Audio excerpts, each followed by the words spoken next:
Today starts day 1 of our homeschool testing week. So we will be taking the MAP test this week with my oldest daughter, my 8-year-old who's in 2nd grade. We're going to be taking the MAP test. So that's the NWEA MAP test. I will not be able to show you the actual test while we're doing it, but I'll kind of show you like how we get started with it. Today is going to be the science test. And then tomorrow we're doing language arts, and then we have reading and math. So I spaced them out. So each day she's doing a different sub-test. I will also be sharing the results with you. And typically the results take about 24 hours per subject. So we should know her science score by tomorrow. Science is not necessary. It just came with the package that I bought. So I think I paid around $70 or $80 to get all the different tests like science, language arts, reading, math. But when you submit your test scores to the state, they typically only care about reading and math, or reading, language arts, and math. Science is not usually one that they care about, but I figured it's part of the package, so why not? I'm curious where she's at in science. Now, the MAP test that we're going to be taking today, this is what's considered an adaptive test. So when she gets something correct, it's going to bump her up to a little bit more of a difficult question. When she gets something incorrect, it does the opposite, where it'll bump her down a little bit. And then when the report comes out with her results, it kind of shows you like a happy medium where she's scoring in relation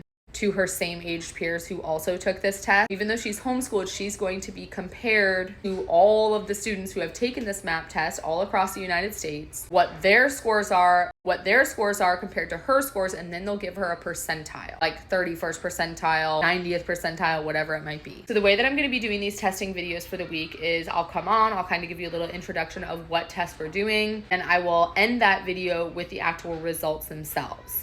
Be patient, because each video is going to be coming out one day after the next, since it takes 24 hours for the result. And then we probably will be doing the Iowa assessment as well, just because I really like the reporting feature with the Iowa assessment. But since this is the like official test that we're submitting to the state, the MAP test, in my opinion, is a little bit easier. So I figured we'll use this one to report to the state and do the Iowa one later, just for my own peace of mind. So let me know in the comments if you have any questions about homeschool testing, the MAP test itself, the Iowa test, and stay tuned for the rest of the week.